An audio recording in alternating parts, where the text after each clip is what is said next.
पुरैनी पता पर सुतले गौरा देई सपना देखले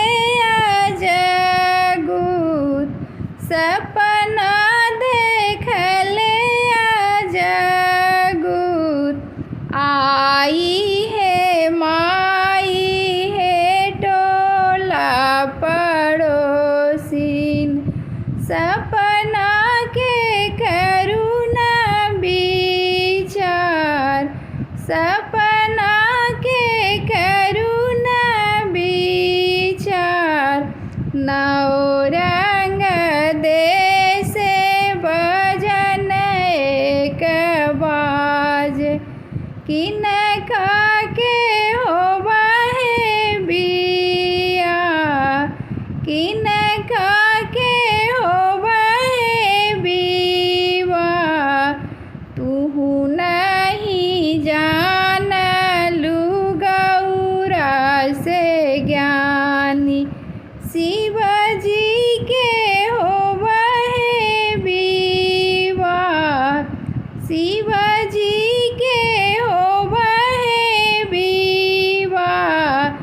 पेन्हन गौरा देइयरी से पियरी सौतीन परिछि घर लाभ सौतीन परिछि घर लाभ डरिया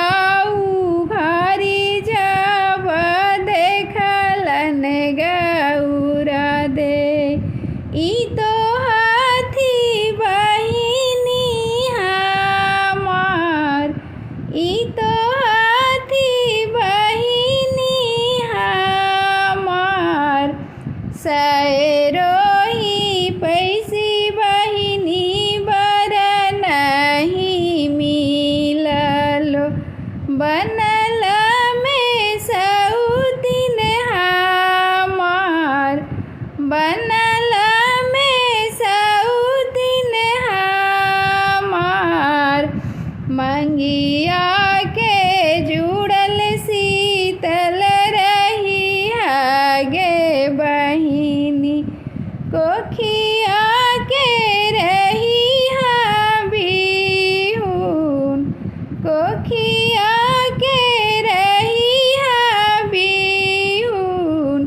हमारा बलका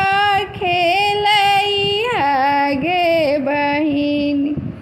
शिव जी से रही छिपाए शिव